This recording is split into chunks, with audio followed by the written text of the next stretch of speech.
And I suddenly had this very strong sense of vertigo. Like, what is this? These spiky, painful, difficult to reconcile parts of this story that I thought I was living within is either complete fiction, or if it's not fiction, then God is not who I thought God was.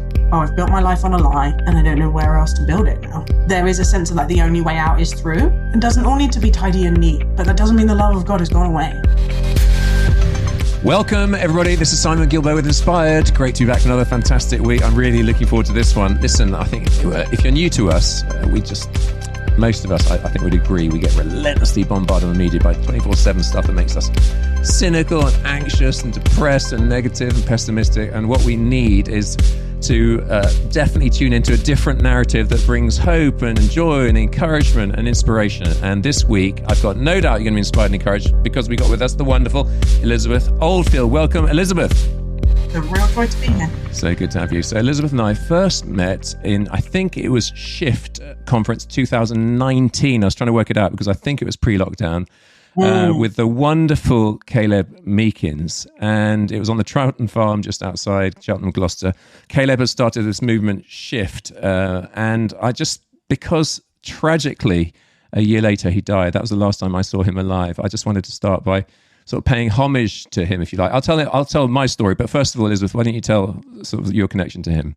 Yeah, so Caleb and I only met in passing at that festival, but the reason I was there is that we live with a couple called Hattie and Ramsey El Kazan in Christian Intentional Community, and Ramsey was one of the co-founders of Shift with Caleb and one of his best friends. And so we walked with them through that grief, that devastation of the loss of Caleb, and have really wanting to continue to be inspired by his fire, his optimism and can-do spirit and energy in the heart of the house, the sense that more is possible than we know.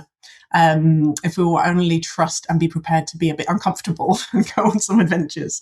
So though I never knew him well, I feel like I have really been nourished by his legacy. Well, he was much later than me at Loughborough, but we had that connection. Then I got him out to Burundi with me. I just saw so much potential in him. What I loved is that he set up, amongst many things, a serial entrepreneur, but he set up this 40 days of failure. And he just basically got mates to send him in challenges that he was almost doomed to fail at, and like getting into Wimbledon or buying a Lamborghini on the King's Road in London dressed as a sheikh. But my favourite one was on a train. He was a lousy singer, a terrible singer, and he was challenged to go on the tube and do a solo. And so it takes real balls and courage, doesn't it? He stood up in front of everyone. Everyone's sort of putting their heads down, and he goes, "Listen, everybody, my name's Caleb, and I really want to do a solo.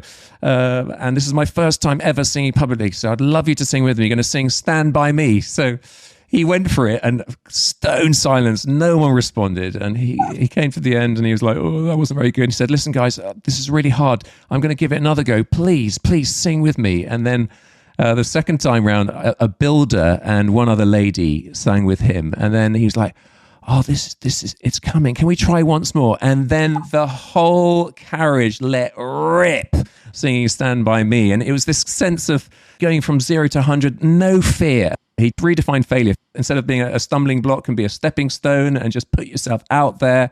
And I mean, millions of people saw his different stuff. So Caleb Meekins, it's one of those things we just can't work out, can we? His father had died in a plane crash where there were survivors, and as the plane went down, his father, who worked for Tearfund, had stood up and preached the gospel. So that was his legacy. As his dad died, he knew that he died sharing Jesus, as the survivors testified. But a lot of us, Ramsey obviously and Hetty included in that, just was struggled to get our heads around why the Lord in His sovereignty allows these things to happen. It's a bit of a head screw, isn't it? But anyway, that's the start of the podcast. Just wanting to honor him because that's how we first met. And then I saw Elizabeth recently when preaching at her local church, and she's married to Chris, who is a philosopher. At the time, you were running a think tank called Theos. You did that for about 10 years, and then you do this sacred podcast, which you're going to talk about, which I've listened to gazillions of episodes of. So interesting. Intentional community, we're going to talk about that because that's so utterly different from how most people are living. But from your book, Fully Alive, in the introduction, you talk about your daughter singing When I Grow Up from the musical Matilda, and you end up bursting into tears Why that reaction? Yeah, I think lots of people feel this when they become parents. Our sense of the weight of the world, the depth of human brokenness, our ability to mess things up really comes into focus because we become aware of what we're handing on. And there is something about that song. It's so beautiful. When I grow up, the naivete of it, you know, when you grow up, you will just eat sweets and watch TV, and how brilliant will be being a grown up be. And there is something very bittersweet about knowing the beauty and the brutality of the world, and the hope that we have in the love of God, and the tension of the now and the not yet that we live in. So yeah, it set me off on this sense of, okay, what does it mean to be people who can live in these times? And maybe it's always been these times, right? But what does it mean to live in times of tumult and the future seeming very uncertain, and be steady and be becoming people of some use in these times? So going right back, your parents weren't religious, were they? I mean, I think your dad had a veneer of faith, but your mum from an atheistic background. But you go with a friend on a festival. I'm guessing it was either New Wine or Soul Survivor, was it? It was Soul Survivor. Yeah. Right, go on and tell us about this hinge moment you describe in your life. Yeah, it's funny. I realized I've started telling that story differently. Memory is a funny thing, isn't it? My mum was definitely not religious and not a Christian before I was. But I think my dad remembers that part of my childhood differently. It's funny, isn't it? When we have these kind of evangelical conversions and we're part of these very emotional and external parts of the church, the quieter bits of the church, the slower, maybe the older bits of the church, it's easy to dismiss when you're younger. And I think that's essentially what I did. There was church in my childhood. It was just quite understated, and we never talked about it at home. But I'm realizing that doesn't mean it wasn't serious for my dad. He was just so private, and of a generation that he just didn't really know how to talk about it to me. So I feel like in my early retellings of my testimony, I slightly dishonored that part, that gift of my childhood. But yes, there was this, occasional brushes with an aging Methodist church, and then a brief period, I think, of letting it go, of being a very young teenager and thinking, this is not relevant, this is not interesting. And then I was invited by a friend of mine from school to go to her youth group initially. And I was like, whoa, young people, whoa, teenage boys, and the hot chocolate with mini marshmallows when I was from a house that wasn't allowed sugar, and all those things that are not deep, but do draw you at that age. And they eventually took us to Soul Survivor. And that week, I think, was such a hinge in my life, because I started the week thinking, well, this is all very nice, and I'm really glad to get to go to the skate park, and it's fun to be, low adult supervision. But these guys are mad. Like, why are they talking in these crazy languages? Everyone's so shiny and happy. I'm going to just stay on the edges. And then towards the end of the week, really began to feel this draw, and had this moment of real surrender and powerful encounter that I've probably spent most of my life still figuring out what it meant, sometimes trying to deny it, but never being able to avoid this sense that I had been met. Because you're working amongst very sharp people and very bright people and from different walks of life.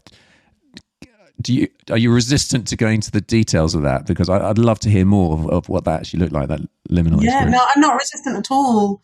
It's just hard to talk about. There are things that are beyond language, right? I think the external details were that Mike Pilavachi was preaching. We were in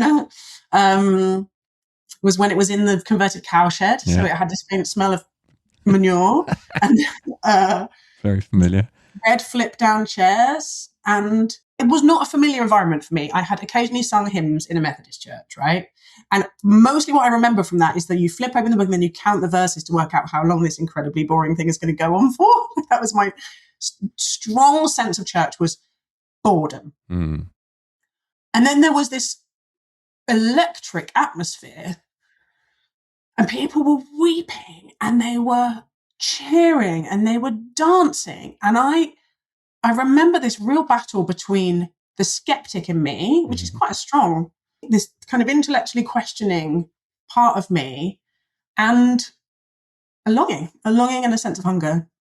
And so I framed it in my head as an experiment. I was like, okay, I'm going to ask and probably nothing will happen.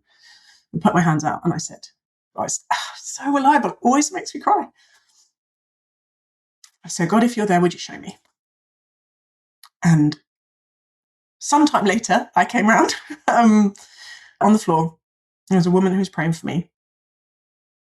And the gap, that like from the praying and the coming to, there are no words for that. Like I have tried. I had a long conversation with an editor for the New York Times who wanted me to write about this.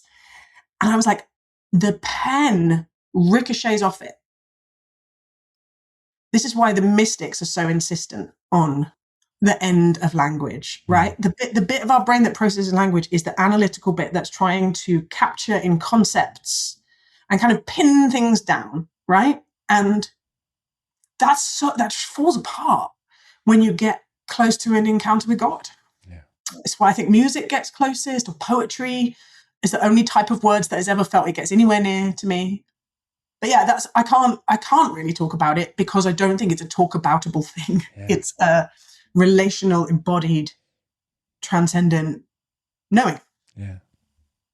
Well, that's very well expressed. And well, I suppose Jesus says by the fruit, and the fruit of that encounter was immediate, wasn't it? You go home. Yeah. That difference is apparent. Tell us what happened. Yeah. I remember walking through the door. I don't think I'd showered for days. I walked through the door and my mum said, "What has happened to you?" So what do you mean? She said, "What has happened to you? You look different." And I was like, I think I'm a Christian now. And about sometime during that following year, my mum decided to go on an Alpha course. And my mum is now one of the most amazingly prayerful, wonderful, like she has provided prayer cover for me, and she just adopts godchildren. Like all my friends who became Christian later in life or have complex relationships with their parents or whatever it is, she'll just be like, right, you're under my covering now. I'm praying for you. I'm praying for you. And yeah, it's a glorious thing. Wonderful. Well, Mummy, if you're listening, I'd love to be under your prayer covering as well. Why not? So teenage years, I mean, it sounds like you had a sort of just a steady progression and growth in faith, yeah? Yeah, I did. I'd say towards the end of my teenage years, I started dating someone who wasn't a Christian. And that was, weirdly enough, it was really clarifying. My lovely youth leaders who were incredibly well-meaning went in two different directions. And one of them was like, this is a snare from Satan. They will it will steal your faith. Do not be unequally yoked. Did quite a harsh slam down of understandable hesitation around my choices. And the other one said, look, I'm not sure that this is the right decision for you, but I trust that God has you and we're going to walk with you and we're going to love him.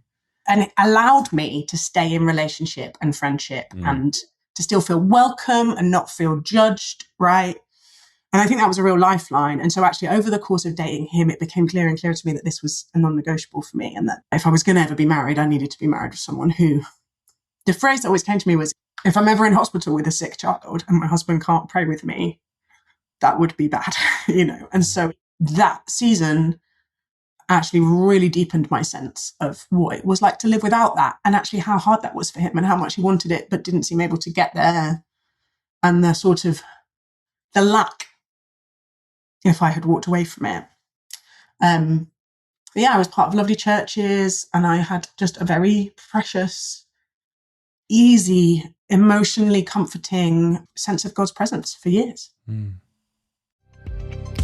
Hey folks, as you know, this podcast comes out under the auspices of Great Lakes Outreach, and we're working in Burundi, which is a beautiful country that's got so many challenges. Listen, this is the toughest time of year as a parent because schooling apparently is free in Burundi, but you have to provide the uniform, the books, the pens, that sort of thing. And that prohibits a whole bunch of people going to school. I've got 3 kids, and can you imagine that you can only afford to send 1 kid and you have to choose which one? That's the sort of dilemma lots of our ministry partners are in, and I just cannot imagine being faced with that choice.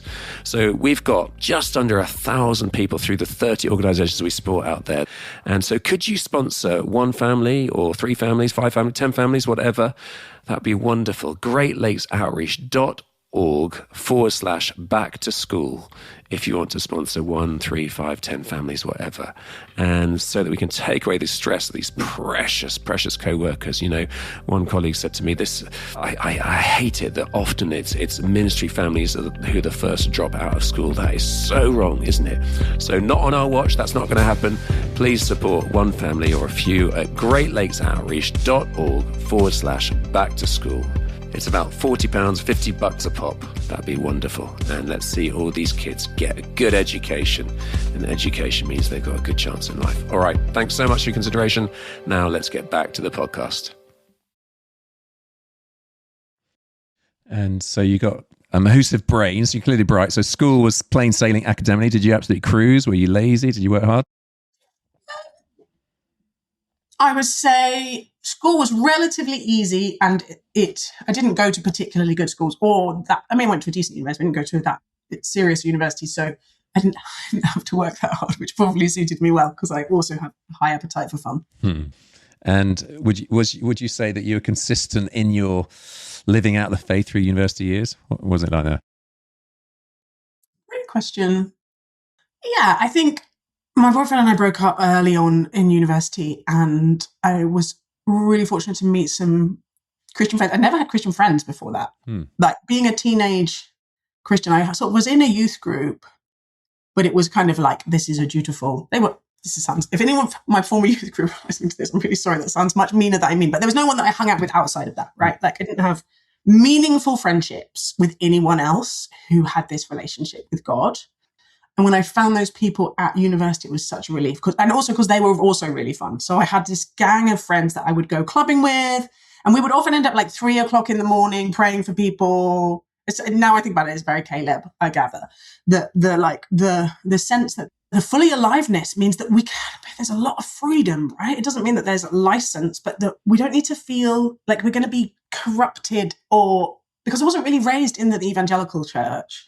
I didn't have anxieties about who I was seen with or who I was friends with or what I was doing. I wasn't getting off my face, but that combination of people who loved Jesus and loved other people and loved adventure and really wanted to like suck the marrow out of the university experience worked really well for me. Yeah, it's great. Yeah, me too. Absolutely loved it. Second century theologians say, Irenaeus, the glory of God is a person, a man or woman fully alive. And, for me, that fully aliveness was all my shirts and shorts changing color with the sweat on the dance floor, just so letting rip. And I look back with such fondness on those days. So you end up working at the BBC. I mean, that was a critical part of your journey, wasn't it? So how did you get there and what happened? Well, I had felt like I was going to be an actor. So I had done loads of drama at school. Drama A-level, I thought it was going to be Judi Dench. That was the plan. I was like, I'm going to be a national treasure because there's some pride issues to deal with still in me. But I was going to go to university and then I was going to go to RADA and I was going to be a Shakespearean actor. That was what I thought I was going to be. And then in my first summer holidays, I went to Kenya with Tear Fund. And there was something about the experience of being immersed in the obscene injustice of the world. My Western privileged assumption of what normal was completely washed away. And the sense of the groaning of creation, right? And the moral seriousness of a call to live out the faith. And the Christians out there, I was like, my goodness me, I have got such a long way to go before I should even be thinking about calling myself someone who's following Jesus. I came back and I still loved drama, but I really felt like God said to me quite a strong sense of there's a no there, that if you pursue this career as an actor, there is not peace about this and there is not favor on it because your character is not ready. The bit of me that had an ego that was both kind of easily puffed up and also easily hurt will not do well in this career, because I was in all these drama productions at university and I'd be the leading actor in the drama and then I'd walk around campus and people were like, well done, you did such a great thing. I'm like, well, thank you so much. And the formation of that path, I think is incredibly difficult. And God said no. It was hard because then I was like, what am I going to do? Bear in mind, a lot of me still felt quite a new Christian. I was like, what do Christians do? Like, all the Christian women I know are either full-time mums, or they work for Tear Fund, because I knew a bit about Tear Fund, or some of them primary school teachers. I don't know if it was true, but there was certainly this perception that to be a Christian woman, you had to have one of these like very demure, caring kind of professions. And I was like, my character, like, I'm too gobby for that. Like, I don't feel any desire for any of those things. And I was writing all these essays, doing history and English, and writing about culture, cultural stories, history and English, and how the great engine of culture forms us. I remember lying on bed in my like very tiny room, and I said, Lord, I'm so interested in this. I don't know why you wouldn't want me to go in that direction. And I felt like God said, did I ever say that I didn't? Mm-hmm. Oh, wait, I'm allowed to just do what I'm interested in? And I got up in the middle of the night and I applied for an internship at the BBC. And I went to campus the next day and said, I've applied for the internship at the BBC. And all my friends were, oh yeah, everyone applies for that. No one gets it. But the people who've done student radio for 3 years are the only ones with any chance of getting. I was like, oh, I haven't done any student radio.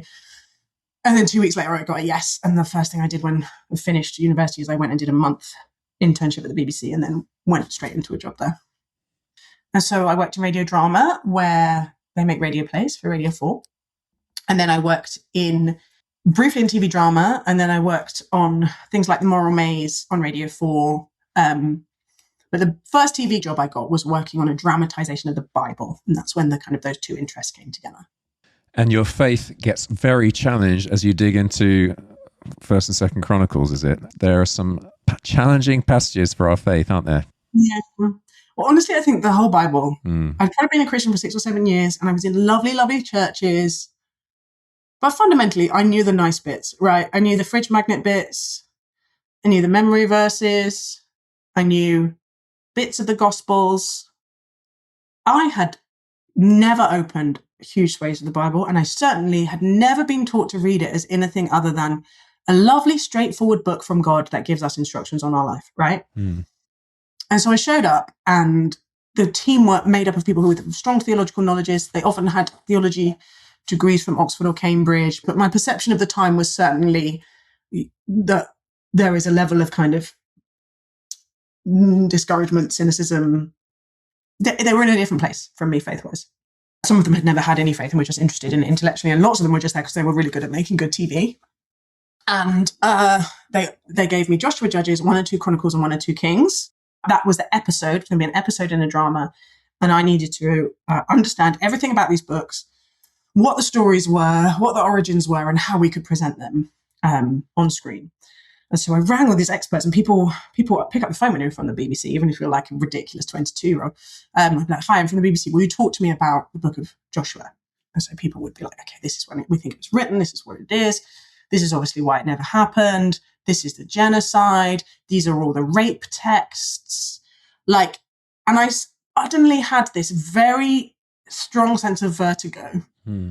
Like, what is this? What are these spiky, like raw, painful, difficult to reconcile parts of this story that I thought I was living within, and now I don't think I want to be living within because it's brutal. It's either complete fiction, or if it's not fiction, then God is not who I thought God was. So it was very lonely because I'd moved to Manchester. I didn't really have any friends. All of my Christian friends, I felt this like I don't want to sully them with my doubts. As you can tell, I'm quite mouthy. I talk to people about everything. It's the only thing in my life that I've ever felt like I can't share with anyone because I will spread the contagion. And they're so happy in their lovely, naive, straightforward Christianity. And now I've seen the truth. I don't want to damage their bubble. But yeah, I had very, very dark few months of, I've built my life on a lie and I don't know where else to build it now. I was reading this morning. I mean, it's actually really important for all of us to go through those stages. We can't live with the saccharine verses, the fridge magnet ones you're talking about. But I was reading this morning, Bono, U2's Bono, my mum calls him Bono, and he said this. He said, belief and confusion are not mutually exclusive. I believe that belief gives you a direction in the confusion, but you don't see the full picture. That's the point. That's what faith is. You can't see it. It comes back to instinct. Faith is just up the street.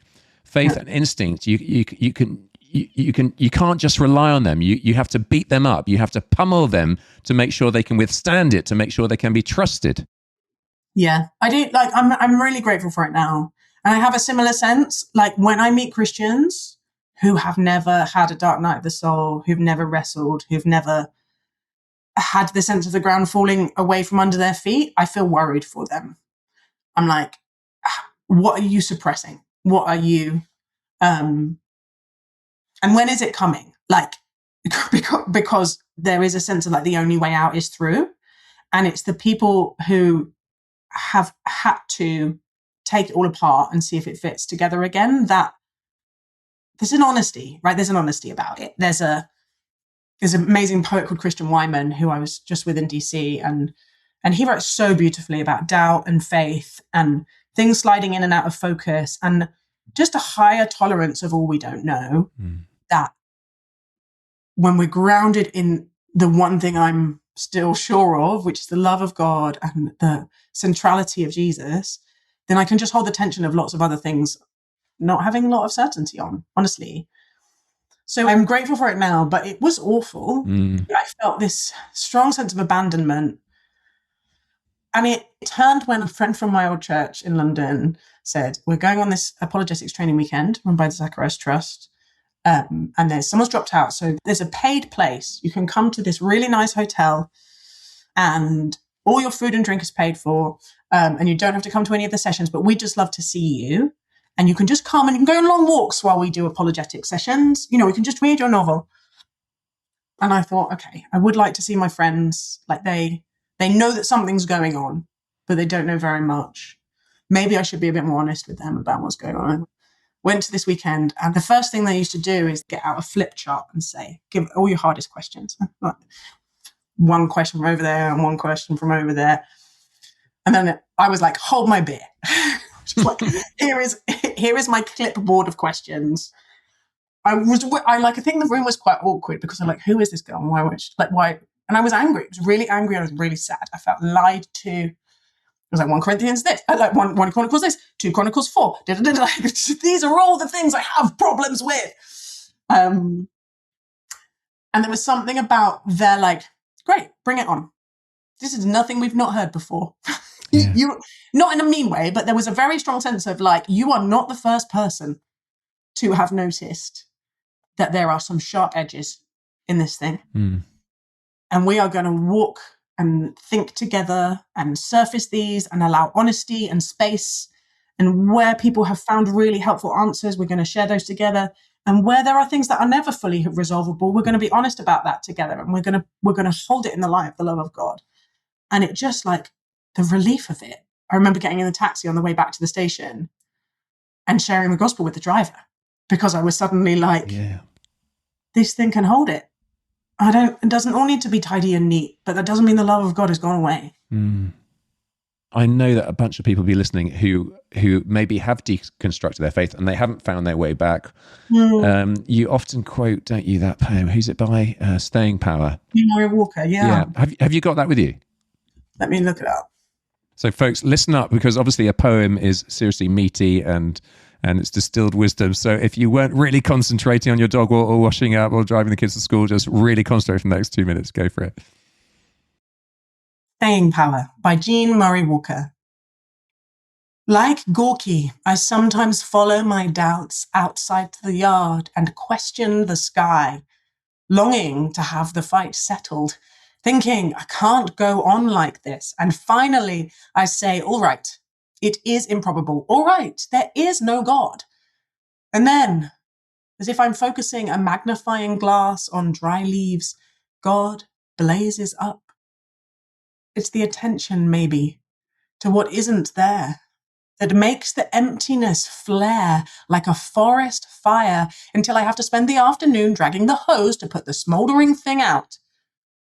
Even on an ordinary day when a friend calls, tells me they found melanoma, complains that the hospital is cold, I say, God, I say, as my heart turns inside out. Pick up any language by the scruff of its neck, wipe its face, set it down on the lawn, and I bet it will toddle right into the God fire again, which, though they say it doesn't exist, can send you straight to the burn unit. Oh, we have only so many words to think with. Say God's not fire. Say anything. Say God's a phone, maybe. You know you didn't order a phone, but there it is. It rings, and you don't know who it could be. You don't want to talk, so you pull out the plug. It rings, and you smash it with a hammer till it bleeds, springs, and coils, and clobbery metal bits. It rings again. You pick it up, and a voice you love whispers, "Hello."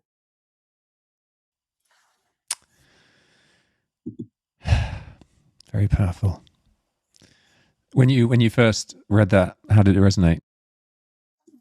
I remember Jamie Smith read it at an event we did for Theos. And it's such a relief. I love poetry is one of the few forms that I can read about God for the reasons we were talking about earlier. And good poetry is always honest. You can tell bad poetry because it doesn't feel honest. And to have someone put into words that wrestle, that fight, that wanting to believe, sometimes not wanting to believe, the days where it all stops making sense, and the relentless faithfulness of a God that comes towards us is just, it's real grace. Hey folks, I hope you're enjoying the podcast. If you want to join our WhatsApp group, it's just one ping a week, but it's an easy way of forwarding on to other people. The details will be in the blurb and the show notes below. One thing I'd love to offer you is that my publishers have let me put on our daily devotional Choose Life online. So tens of thousands of people have enjoyed the book, but over the last few years we've had it online for free, and that could be a daily email or a weekly email. So for that, just go to chooselife.org.uk. Now, let's get back to the podcast.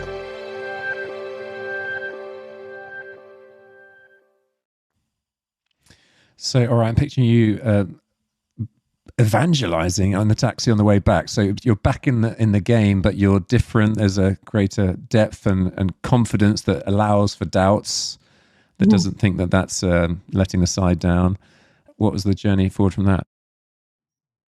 I think it became clear that at least part of who I am is an evangelist.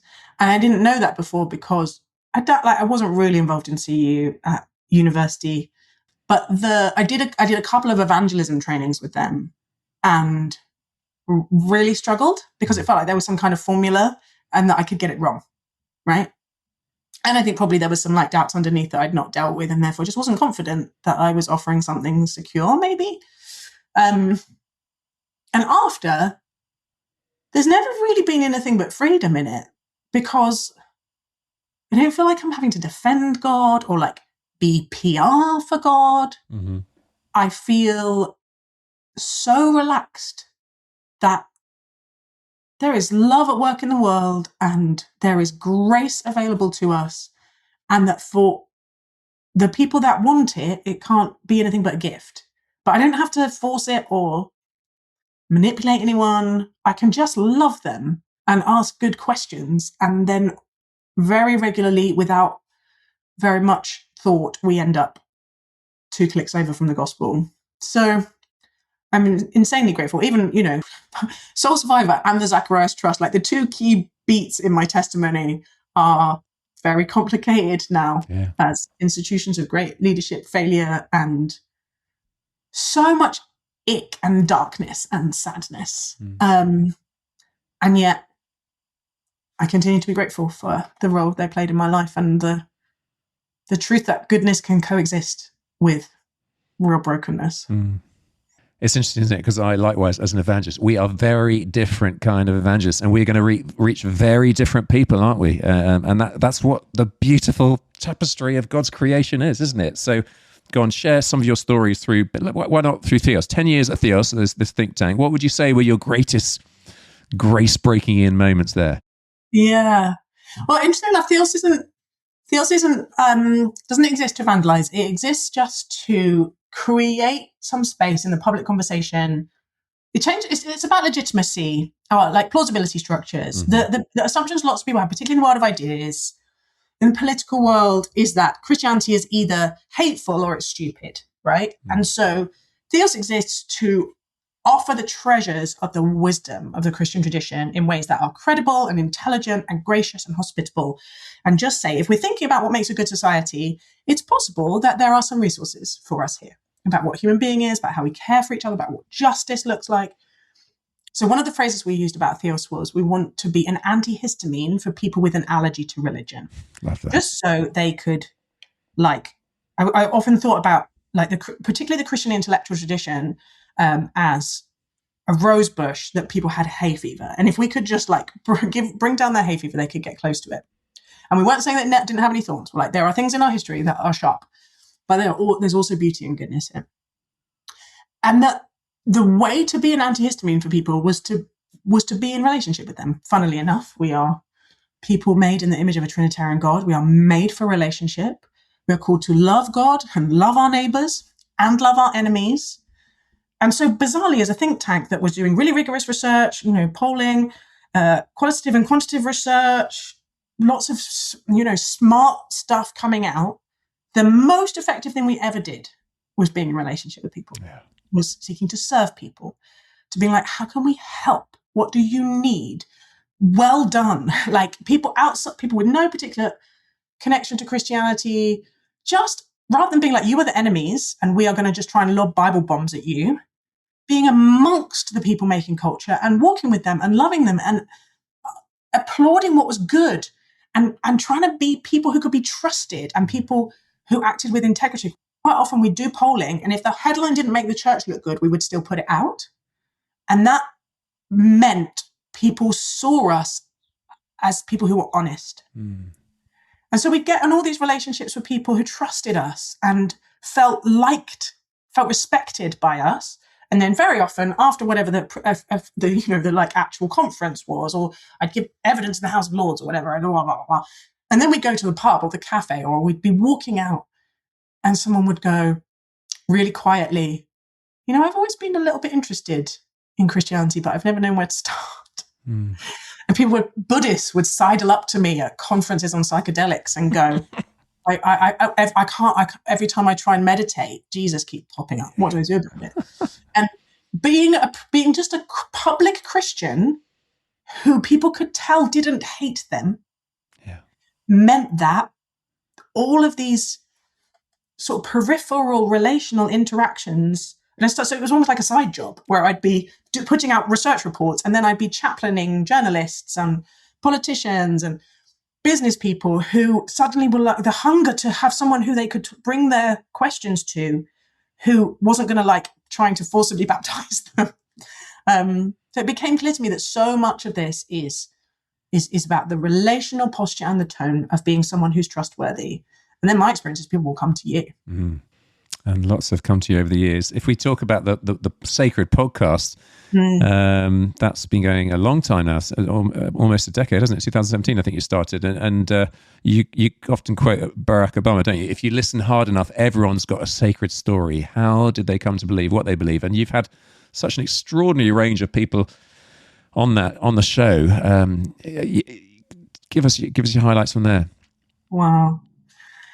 So the design is that I speak to people from all different perspectives, tribes, backgrounds, and I try and listen really deeply to understand them. And that's grounded in the New Testament nonviolent tradition. My sense, the quote I come back to all the time is by Ralph Ausberg, and it said, "To be listened to is for the ordinary person as close to being loved as to be indistinguishable." And so I'll be talking to people who are atheists or witches or Muslims, people from the hard right and the hard left, people who believe different things about Brexit or race or gender or whatever it is.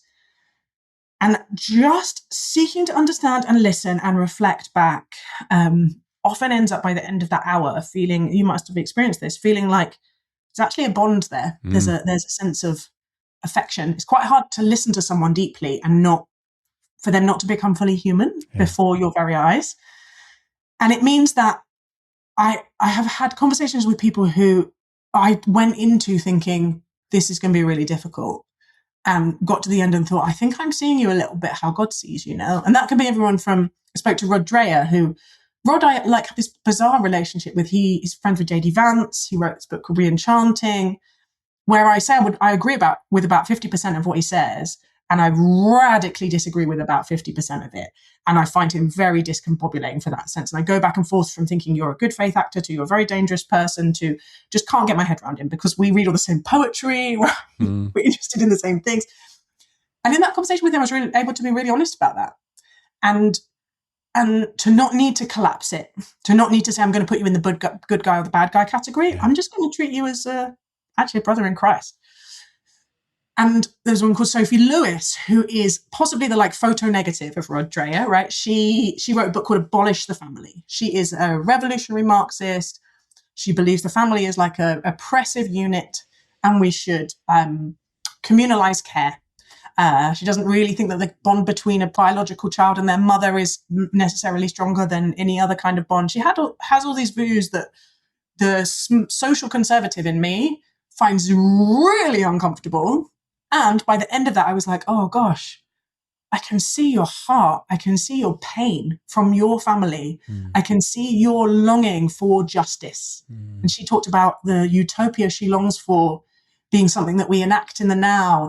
And she used the phrase something like the now and the not yet. And I was like, I know what that feels like. You feel about this like I feel like the kingdom of God. Yeah. And she's like, yes, I do. And seeking to find the points of connection. The hope is now Sophie will go away and be like, there is a Christian that rather than calling me all kinds of names, listen to me and sought to understand. Yeah. And that's changed my sense now of what Christians are like and that it might ever be possible for us to move towards each other. And that's always the Tim Keller always said, the move you're trying to take people on as you share the gospel is from we're nothing alike, so I could never be a Christian, to well, you're like me, you can't really be a Christian, to you're like me and you're a Christian, maybe it's not impossible that someone like me could come to believe something like that. And honestly, it sounds so simple, but listening to people with respect and openness and curiosity, not agreeing with them, you don't have to affirm positions in order to acknowledge the humanity in a person. Again and again, I'll be like, wow, that's really powerful. Yeah. So I know some people's stories you'd be wrong to divulge and their journey's ongoing, but have you got any stories that you are allowed to share of those very bright people in their different fields actually coming to faith? Yeah, lots of them I wouldn't talk about, but Louise Perry is someone who's spoken publicly about it, so I can. And Louise was someone I interviewed years and years ago when she just had a column on the New Statesman. Her book wasn't yet out. And I kind of saw her in the corner of my eye. I thought, there's a mind at work. Something's happening in that thinking. She'd be interesting to talk to. Who is she, for those who don't know? So Louise Perry she was a New Statesman columnist. She ran a campaign called We Can't Consent to This. She did lots of campaigning against sexual violence and worked in a rape crisis centre, was a dyed-in-the-wool classic feminist. She talked about having 2 copies of The Guardian arriving at her house when she was a child so that everyone in her family could read The Guardian at the same time. And then got interested in whether some of our approaches to sex and relationships in liberal culture were actually serving women. Wrote a book called Against the Sexual Revolution and she's often badged a conservative feminist. So she is interested in how the particularly Christian and other religious approaches to essentially restraint, sexual restraint, seeing sex as something that is to be treated with care, might actually be better for us than a kind of hypersexualized, fully liberalized culture. And I was listening to her a few months ago with 5,000 other people at the Royal Albert Hall with a very clear faith. She's a beautiful sister in Christ. That's so wonderful, wonderful. Oh, listen, we're running out of time, but I really want to get to your book, Fully Alive. Now, I was again reminiscing this morning about when we were together in 2019 at the Shift Conference. My title or my sort of theme for my 3 talks was Fully. So the first one was Fully Committed. 2 Chronicles 16 verse 9, the eyes of the Lord range throughout the earth to strengthen those whose hearts are fully committed to him. And then it was fully known. That was 1 Corinthians 13:12. Now we see only reflection as in a mirror, then we shall see face to face. Now I know in part, then I shall know fully, even as I am fully known. And then the last one was Romans 12 about fully surrendered, offering our bodies as a living sacrifice. Now your book is fully alive, from that quote from 2nd century theologian St. Irenaeus, the glory of God is man or woman fully alive. Now, I definitely want to get to chapter 8, which is from individualism to community. But before we major in on the last section on that, just share whatever you really want to get out of that. So the book was fruit of a decade having these kind of conversations with people who didn't think Christianity had anything to offer, might be kind of an actively harmful force in the world. And in friendship and honesty and creating space, many of them realizing there might actually be wisdom and goodness in that, and how easy I had found it actually to find ways to bridge to the things they were interested in and the concerns that we all share about what does a good life look like and how do we grow up our souls and what does it mean to be living well in these times. And so I wrote a book of essays loosely structured around the 7 deadly sins, and really arguing that the concept of sin, rightly understood as relational fracture, needed rehabilitating, could be I think, a psychologically insightful, potentially liberatory way of understanding human beings, and then flesh that out through the 7 deadly sins. So looking at acedia is the word for sloth, looking at kind of endemic distraction in these times and how things like the rule of life and the church calendar and these contemplative practices can really help us, and wrath, looking at polarization and division and what the Christian peace-building tradition might be able to tell us. And it's very much written to be not stocked in the religion section of the bookshop, but be stocked in the kind of modern wisdom section. So Oliver Burkeman, who wrote 4,000 Weeks, lovely friend, blurbed it, talked about it on Ezra Klein's show, which means I'm getting to go and talk about it in all kinds of kind of mainstream ideas-y spaces, which was exactly my aim. Well, listen, folks, I strongly recommend it. I haven't finished it, but it is absolutely brilliant. Elizabeth's a beautiful wordsmith, and we'll put that in the blurb. Chapter 8, From Individualism to Community. I picture you with Chris and your kids and Ramsey and Hattie and their little baby who's just arrived that you've been helping with this morning, and a few others around the table doing life together. Just, share us what it's like. I'm sure it's all sweetness and light. There's never any tension. Go on. Yeah, so we've been living together for 6 years, and it came out of this sense of, I think, but post kind of deconstruction, as it now been called, I did have this sense of, right, if I'm going to live this, I want to really do it. And I was very blessed to meet an amazing man with a serious faith, in a sense, similarly of, we don't just want our faith to be this social thing or something around the sides, or to do what I saw was so easy, which is as you gain more responsibility, as you had kids, maybe got a bigger job, bigger house, big mortgage, that the centrality of this relationship with God and living a radical life got really muffled. And the bit of the verse in the Bible which scares me the most is the end of the parable of the sower, when it says, the cares of the world and the deceitfulness of wealth choked the life in them. And I was like, what does it look like to not let the cares of the world and the deceitfulness of wealth choke us? For whatever reason, I had this sense that the early church knew how to share, knew how to live close up, knew how to be accountable because they actually knew each other, right, at a deep level. That fully known, as you said, that being fully known by God and fully known by others feels to me like you can't really do the Christian life without that. So yes, we rented together first in the pandemic, and there's now 8 of us in the house with the arrival of tiny baby 2 weeks ago, plus a cat, in quite a increasingly small feeling space in a big London family home, but there's a lot of us in it. And we have a rule of life where we pray together 3 mornings a week, and we have these open table dinners on a Monday, which lots of my podcast guests and Chris's philosopher friends and Hattie's film friends and Ramsey's business friends and our housemate Naomi's theatre friends come, and they meet each other and they chat. And then at the end of the evening, we say, we're going to go to the chapel at the end of the garden and pray Compline. You're so welcome if you'd like to come. And they say, what's Compline? And we say, it's the ancient monastic night prayer. And I always say, you can come and observe out of anthropological nosiness. You can come and join in if you're comfortable, or you can stay here and there's whiskey in that cupboard there, or you can go home at this stage. And the first time we did this, honestly, it was because we have these dinners on a Monday and people were staying too late. I was like, we need a cut-off point. And we hadn't been doing Compline up till then. We'd only been doing morning prayer. Love that. It was like, great. It was not out of some like great evangelical stratagem. It was, we need to go to bed now. People won't leave. And the first time I said it, I was like, they're all going to go now. And everyone stood up and came down the garden. And I would say 90% of guests say yes. And only about 10% of guests have Christian faith. And we have had so many people come and sit in candlelight, listening to these words, often joining in with these words. And the number of people that say to me, that's the first time I've ever prayed anything, or that's the first time I've witnessed prayer happening.